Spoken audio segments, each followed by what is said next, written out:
Mana nih kalian yang nonton video ini yang pengikut garis keras Timothy Ronald? Ada mungkin tiga lah yang masih kuingat ya, dan ini pun ada catatannya aku buat tiga statement dia yang lewat di TikTok, dan aku pengen reaksi atau berkomentar soal itu. Simak terus video ya, jangan skip. Baik, video pertama yang aku lihat itu pas di TikTok adalah dia bilang uang makan untuk satu orang anak kos ya di kota Jakarta, di wilayah DKI Jakarta, garis bawahi. Di wilayah provinsi DKI Jakarta, dia bilang 1 juta cukup buat dia. Khusus makan ya. Itu kebutuhan primer lah.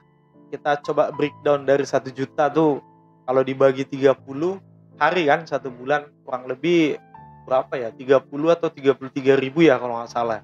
33.300 atau kurang lebih lah segitulah, 33.333 gitu. Kalau kita mau genapkan pun 33.400 lah gitu ya kan. Satu, oh kalau itu dipecahin 1 hari, jadi dapat biaya untuk makan kayak kebutuhan primer itu 33.400. Kita bulatkan aja ya. Kalau di kalkulator kan 33.333, sekian gitu. Oke, kita pecahkan lagi. Dalam 1 hari kan kita breakdown lagi 3 kali makan kan. 3 times a day. Jadi 33.400 ini, 33 ribuan ini kalau bagi 3 berarti kira-kira berapa ya? 11.000 kali ya. 11.000 sekian 1 hari. Nah, pertanyaan saya, makanan apa yang dapat di wilayah Provinsi DKI Jakarta satu kali makan seharga 11 ribuan gitu, karena 3 kali makan. Kalau itu manusia normal lah ya gitu, 3 kali makan, sekali makan 11.000 sekian gitu. 11.000 sekian. Nasi Padang berapa? Nasi campur di Jakarta berapa? Saya belum pernah pula explore makan-makanan di Jakarta, cuman waktu itu kayaknya makanan yang enyet sih. Kami di mall gitu udah beda lah, nggak mungkin nggak dapat segitu. Di mall kayaknya 20-30an itu kalau di mall. Di Bekasi juga saya pernah makan di mall apa itu, Sumarekon. Nah, itulah saya lupa namanya. Saya pernah makan itu 20 ke atas lah, 27, 28 atau 30. Belum teksnya ya. Makanya ini untuk anak kos dia bilang untuk makan lah, kebutuhan primer 1 juta cukup untuk satu orang anak kos. 1 juta. Ini teman-teman yang di Jakarta coba di komen lah kalau tonton video ini, cukup nggak 1 juta khusus makan ya 1 bulan. Kalau anak kos biasanya pasti akan beli jajan lagi kan, atau mungkin minimal lah at least beli apa ya, galon isi ulang, Aqua gitulah, yang refill isi ulang. Kalau di Batam goceng sih 5.000. Nggak tahu kalau di DKI Jakarta berapa. Cukup nggak itu? Nah, teman-teman anak kos yang di wilayah provinsi DKI Jakarta khususnya, komen cukup nggak 1 juta buat makan dan minum 1 bulan ya 1 juta. Oke, itu yang pertama. Nah, ini komen kalian lah, kalian buat pecahan-pecahan breakdownnya ke bawah. Apa aja menu-menunya, apa yang dimakan. Aku nggak tahu apakah dia puasa juga dengan biaya 1 juta itu. Enggak, dia bilang sih di video itu, Anda harus puasa. Enggak, 1 juta saya rasa cukup untuk makan, biaya makan kebutuhan primer di Jakarta. Kayak gitu. Mak, 1 juta di Jakarta. Nggak ada statement dia bilang puasa, nggak ada gitu.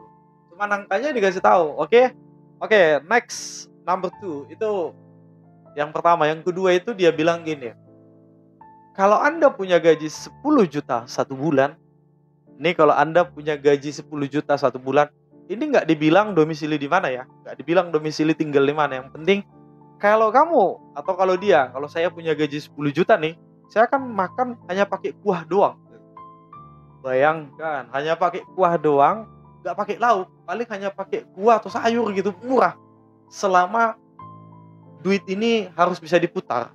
Nah, itu dia bilang gaji yang 10 juta ini, jangan boros, jangan nongki-nongki, hidup hemat. Pokoknya kalau makan, kalau gaji masih 10 juta 1 bulan, makan pakai kuah. Itu dibilangnya, itu anak kos, sendiri anak kos. Makan pakai kuah doang, lauk, ayamnya, ikannya nggak usah. Kenapa? Duit yang 10 juta ini supaya bisa banyak diinvestasikan, diputar duitnya ke bisnis bla bla bla atau ditabung dan sebagainya. Itu kata dia. Dan faktanya di lapangan, eh brother Timothy Ronald, kalau kamu nonton video saya ini, saya yang gajinya di bawah UMR aja hedon sekali. Di coffee shop harganya 25.000, 30.000, jalan-jalan, traveling, gajinya di bawah UMK, bahkan setengah dari UMR atau UMK. Jalan-jalan sini, beli makanan, beli boba, beli ini, aduh, kalau hanya pakai gua mungkin, aduh, kayaknya pakai penyakit kuning lagi gitu ya kan. Masih gaji-gaji di bawah 4 juta loh, udah kesana kemari ke Singapura, apalagi yang di Batam ini gaji di bawah UMK pun bisa jalan-jalan dia tuh, nggak tahan dia tuh kalau makan hanya pakai kuah dan nasi aja gitu.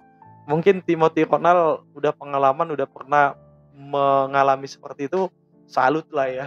Saya sendiri juga mungkin kalau hanya pakai kuah, apalagi sebulan ya nggak ada lauk, waduh gimana itu ya. Gaji 10 juta, makan selama sebulan atau hari-hari itu nasi sama kuah doang, nggak ada ikan dan nggak ada lauknya gitu. Kalian komen dulu nih khususnya yang kaum mendang-mending, yang gaji UMR, gaji UMK, dan yang punya gaji di bawah UMK. Kalian komen dulu gimana statement dia itu. Cocok nggak? Sesuai nggak sama lifestyle kalian?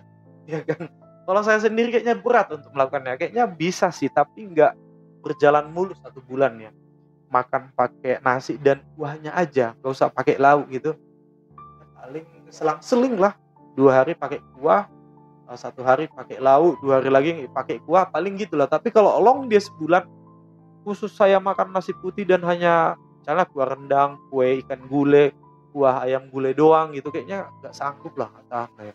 Tapi kalau ditambah dibarengin sama buah kali ya atau jus, mungkin saya sanggup lah. Itu yang kedua ya, kalian komen lah khususnya yang ada di Jabodetabek, pengikut garis keras atau yang udah kenal dengan Timothy Ronald. Mohon maaf nggak aku caplok videonya karena pas ku scroll kan, geser-geser gini, tertonton aku dan masih ingat cerita itu, nempel di otakku hingga saat ini gitu. Oke, itu udah 2 statement kan. Statement ketiga dia bilang, kalau lu masih miskin, itu artinya otak lu goblok, otak lu kosong. Kejam itu, pedas ya kan.